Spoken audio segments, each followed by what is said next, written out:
This week we take you on an exploration of the Central Highlands area, including Sapphire and Springsure. We arrived in Emerald to a disaster. Had an oil spill.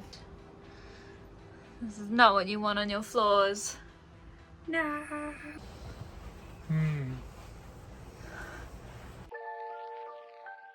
The next morning after cleaning up the oil, we slipped into Sapphire from nearby Emerald.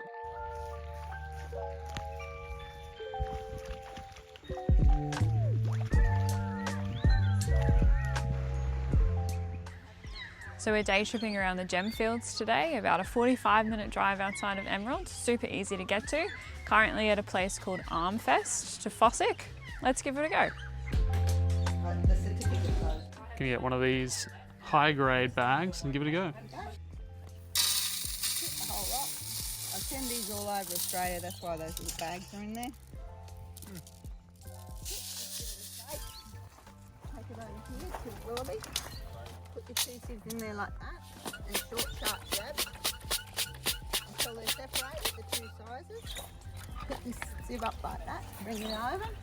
That's all the hard work you got to do, because $1 million worth of machinery's already done the hard work for you. Yeah. There you go, and you've got something there that looks awesome. Yeah, that's going to be a skin polish trapiche. See that little wagon wheel on him?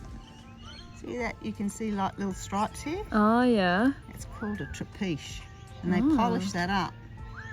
And you can use them as either a key ring, or you can actually hang them around your neck. Oh, cool. Now we're fossicking.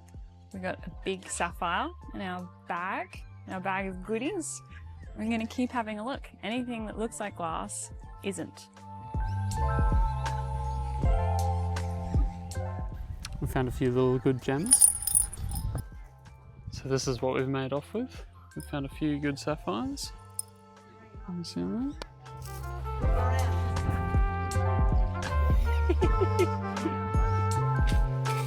That one's a really nice stone, eh? So we've just finished our fossicking experience. It was very cool. We're the first people to touch these babies in 60 million years. We've gone through a grading process where they've been assessed for what should be done with them. You send them off to Thailand for cutting, polishing, potentially setting in some cool jewellery. We've got a few goodies that look like they're worth doing something with, so let's see what happens with them one day. Excuse me.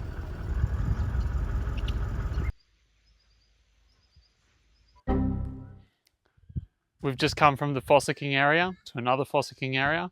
We're going to go for a jog and touch the policeman's knob. Wow! So we've run, honestly, not that fast, kind of embarrassing. But behind us is policeman's knob. I'm going to go touch it. So here we are. I've touched the policeman's knob. Behind us is the policeman's knob. It's a volcano that erupted some 50, 60 million years ago. And what it's left behind after all the dirt washed away is this thick stone. And about 19 to 20 meters below this, that's where you'll typically find sapphires. That's why this town, Rubyvale, and Sapphire, the neighbouring town, is so popular for sapphire mining.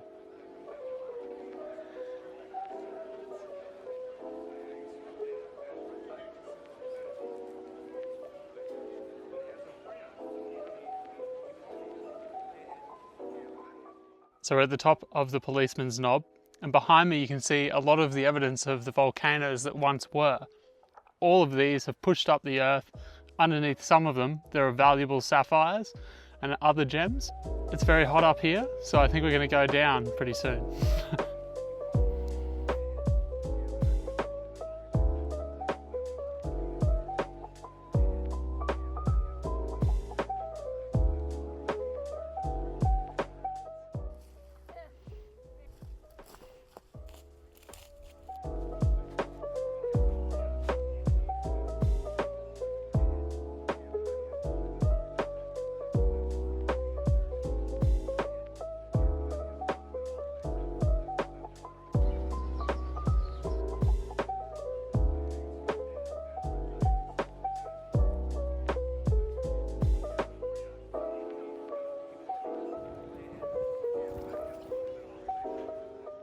After lunch and a look around town, we returned to Emerald and checked out Lake Marraboon and the Fairburn Dam. If full, this lake is 2.5 times the capacity of Sydney Harbour. However, due to the low level of rain, it is often only around 20%.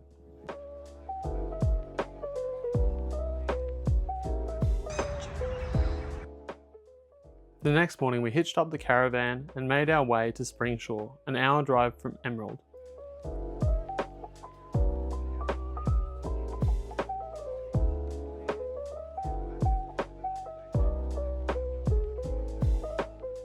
We've just left Emerald nice and early this morning to set up camp just outside of Springshore, about an hour south of Emerald. Really cute little town. We're at this awesome free camp at the base of Virgin Rock. As you can see, pretty spectacular landscape. It's called Virgin Rock because you can see the outline of Mother Mary just in the rock face there. It's pretty special. And we're about to go check everything out.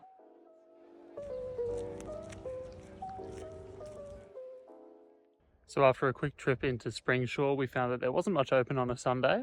So we decided to come back to the caravan and have breakfast here. About to cook up some bacon and eggs.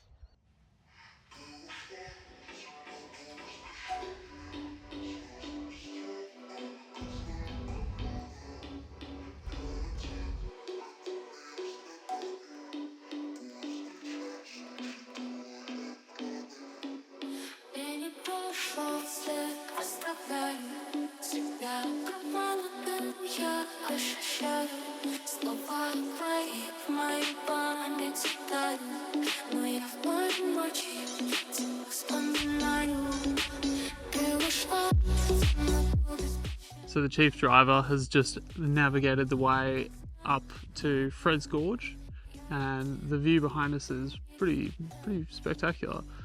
Got some bushfires going on, a bit of backburning, and we're going to go for a little walk and check out the gorge. Where are we going? Skyline Lookout.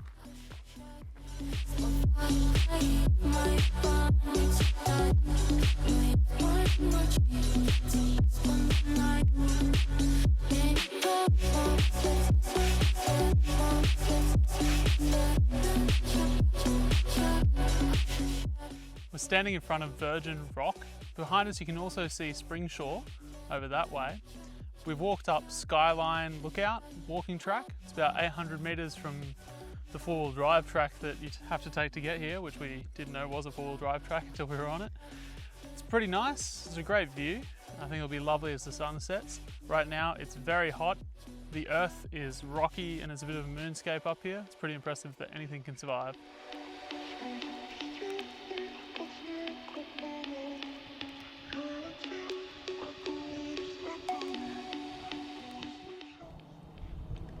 So we've just learned that in the first 20 or so years of Springshore as we know it now, coming into existence, there are just over 500,000 sheep that were being herded here. So it was very good land for that. These days it seems to be more cattle grazing. Where are we going now, Laura? Home. Home. On our way back to camp, we had no idea that local elder Daryl Black was about to treat us to some storytelling. Minerva Hills National Park. Minerva Hills property is over here as well, and that's still owned by the Wills family, right?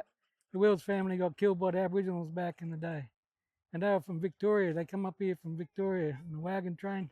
They had their own sheep, and everyone had sheep in the early days, and they come up here to make their fortunes up here. Everyone else was squatters, and they were pretty grubby the way they treated the Aboriginal people. Border squatters, and they didn't like the Wills family coming up here buying the ground legit. And one fellow, he had to move his sheep off that area, and then the Wills family had come in and took over. But he wanted to kill that family, and in the end he did. He was entertaining politicians all the time, trying to work out ways of getting the Aboriginals off the country.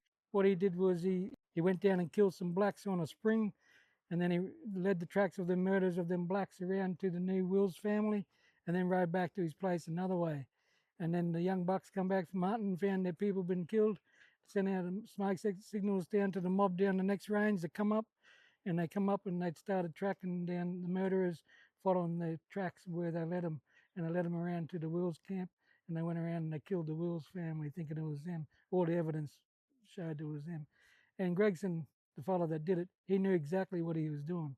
He knew exactly what he was doing. He was a grub, and this is one of the Springshore town founders, you know. And that's why they don't like me talking too much about the Wills stuff, you know. And the only fellow that survived the Wills massacre was Thomas.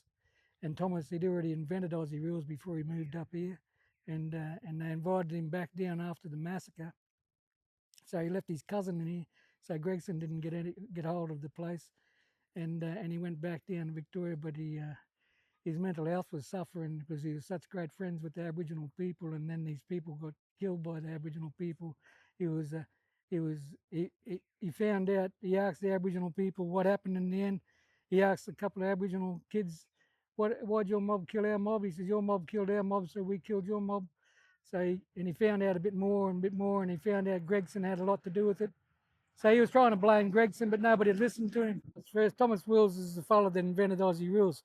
Thomas was born in Victoria back in the early days, and their family had a big sheep station down there. And Thomas, he used to hang around with all the Aboriginals that lived on the property and worked on the property. So Thomas hung around with all the Aboriginal kids, and he used to speak their lingo and do the sign language and all that. And he also played a game where they used to have possum skins where they tied them up with the rope, and they used to play that all the time. So Thomas liked playing that game all the time with the Aboriginal kids. And Thomas, they sent him away to school, and where they sent him was, they didn't, back in the early days in the 1800s, they sent him to England. So they sent him back over to England to Eton College. That's where he went to college. And while he was over there, Thomas, he found a great game of soccer and a great game of cricket. And he thought to himself, how come Australia, the new colony, doesn't have any good sports? So he kept that in the back of his mind. He always thought about that Aboriginal game he played when he was a kid. So he kept it in the back of his mind. He knew that white fellas wouldn't accept Aboriginal games, so he's trying to work out ways of introducing that one day. So he ended up becoming a great cricket player, Thomas, and when he came back to Australia, he played for Melbourne in cricket. He invited all his Aboriginal friends back from the properties there to play cricket, and they all ended up being good cricket players. Then his family moved up here, so he moved up here with them, and then after the massacres, he got invited to come back and take the first cricket team to tour England, and that was the Australian Aboriginal side, Aboriginal. So Thomas was asked to go down and be their coach, but his mental health was suffering a lot at the time, and he started drinking a lot, ended up stabbing himself with one of them big pairs of scissors they had back in the days. So yeah, that's Thomas Wills, and that's Minerva Hills.